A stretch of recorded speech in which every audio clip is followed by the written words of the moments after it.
यथा भक्ती तथा शक्ती।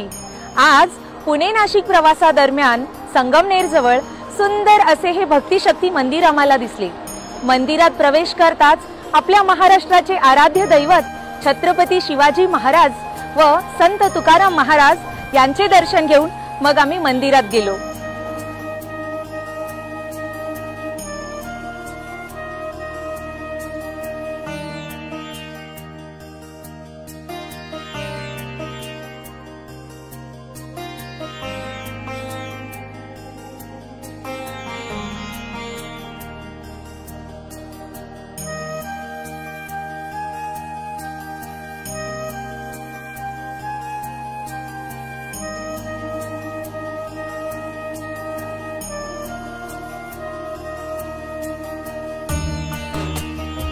डोंगराच्या कुशीत वसलेल्या या भक्तिशक्ती मंदिराची रचना, इथली कलाकुसर, इथला निसर्गरम्य परिसर व स्वच्छता अगदी वाखाणण्याजोगी आहे।